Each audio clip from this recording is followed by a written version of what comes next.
And what I found is I've been a spectator to other people's tragedies, and I found that all of this has happened to prepare me to understand the biggest tragedy of my life, which was actually the civil war that happened at the beginning of my life. And what I want to say today is that really it's not the duty of people who are not involved to deny the pain of people who are involved. In Nigeria, there's this big embargo about Biafra. You must never talk about Biafra. We have to move on. You have to forget. You have to just move on. Forget about it. But it's not the duty of people who are not there to forget. If the people who suffered want to forgive and forget, it's their prerogative, and they can do that at their will. I look back and I then said to myself, why don't I look at maybe other commentators, other people who reacted to the same thing, because I was probably too young to react to it. And what were the reactions that people had to the Biafran War? I looked at Wole Soyinka, I listened to his excellent series for the BBC, Returning to Biafra. And of course, I thought about what happened to him. He was in London minding his business when the Biafran War was about to break. He volunteered to go in there, flew into Nigeria, went to Biafra at great risk to himself. Of course, he was arrested and jailed and almost shot many times in Biafra for his troubles. And by the time he was released with a message for the Nigerian side, he came to Nigeria. And what did they do? They arrested him and put him in jail for another 2 years and 4 months. And so when somebody like that talks about the Biafra War, I want to sit up and listen. If somebody is sitting in comfort and maybe reading about it in papers, his views might not mean as much to me as to what Wole Soyinka has to say about the war. Well, Steve Jobs, has anybody read his autobiography?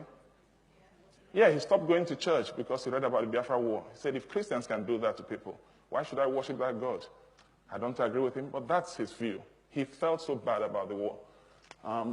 Bernard Kouchner, former French foreign minister, remember him in Kosovo, digging every last bone to understand what happened in Kosovo. But where did he start? He started in Biafra. He was there as a Red Cross volunteer. He resigned from the Red Cross. He said, we can't be impartial in such a situation. He founded Médecins Sans Frontières, MSF, because of the Biafra situation. And that's what Biafra did to him. John Lennon returned his MBE to the Queen because of the Biafra War. Jimi Hendrix was playing concerts to raise money for the children in Biafra. He was raising money to feed people like me. I would have died if those flights hadn't come in. 3,170 flights in 3 years that came in with all the food we wanted because there was no way to feed Biafra. And of course, part of the war strategy was to starve and kill everybody. Akanu Ibiam, he had all the awards from here. CBE, MBE, everything, right up to the knighthood. He returned all of that to the Queen because of the war. Well, Jonathan Aitken, everybody knows about. He was actually tried under the Official Secrets Act for revealing the truth about Biafra. And his defense was quite simple. His defense was it was in the interest of the state to tell the truth. And the case collapsed. Van Rosen. So this is my background. Imagine what it would look like if the Soviet Union was not allowed to talk about the 20 million dead from the Second World War. Imagine what it would be like if they were not allowed to heal that rift. Imagine what it would look like if the Soviet Union had not built bridges with Germany and had Germans help them rebuild and pay reparation after the war. Imagine what it would be like if the UK and the Commonwealth can't talk about the Second World War or the First World War or all the wars that have been, or the current wars where people are dying. If there's no healing, then there can't be any moving forward. Nigerians are very, very bad at keeping records. Most people don't know when they were born, and most people do not have records of when they actually died.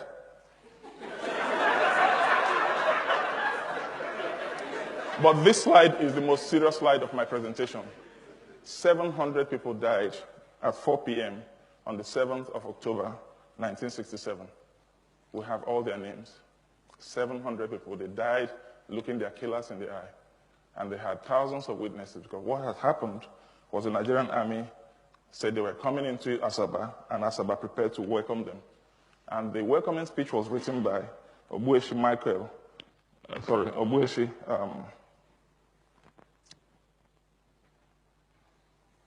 the welcoming speech was written by the father of the wife of the last Nigerian president, Babangida, Miriam, Obueshi Okowu. And he did not leave to actually deliver the speech. When they gathered with food and drinks for the Nigerian army, the men were pulled to one side, the women were pulled to one side, and the men and boys were shot in front of the women. So what I ask ourselves is, how can we try to forget and brush over things like that In other countries, in Afghanistan last week, I heard that people were already digging up bones in Bamiyan, trying to find out what happened to all the people killed by the Taliban. The ghost of Nigeria will not be laid to rest until truth is told about what happened in Nigeria. Yakubu Gowon, who was in charge during these atrocities, went back to Asaba, and I read what he said. He said, in the spirit of Christian reconciliation, accept my apologies on behalf of the federal military government for the activities of soldiers in Asaba during the Nigerian Civil War. I am deeply sorry for what happened, especially to those who lost families, and I hope Asaba people will accept this apology, even if it is belated. Now, I have a lot of respect for a man like this, because he's coming to terms with what happened, but he can't apologize for the government because he's no longer in charge of the government. The Nigerian story must be told, and that's what I'm here to do today. I'm not here to tell the Biafran story. I'm here to tell the Nigerian story because the Nigerian story cannot be told until all Nigerians feel comfortable under the Nigerian roof. I talked about civilians, but what about the military themselves? The soldiers have been as much victims of this violence as the civilians. Just look at the list on the wall. Most of these people are dead.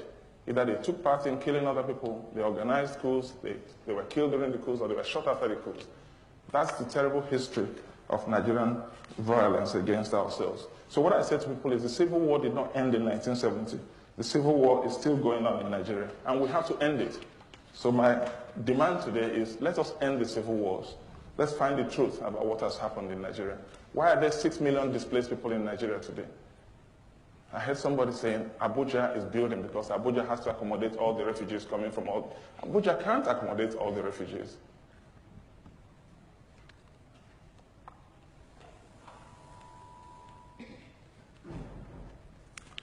So what I say is,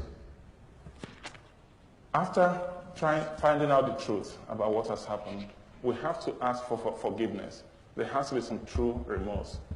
The people who were wronged have to be encouraged to find it in their hearts to forgive those who have wronged them.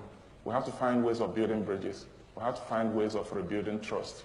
Because only when we can look at the future, look to the future with trust and with confidence, that we can really, really have any chance of being able to build a proper country.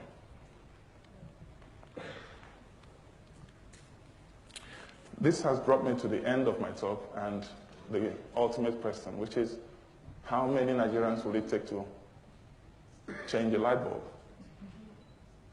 The problem is that there's no answer to this question today. Until there's trust, we'll have to set up a committee of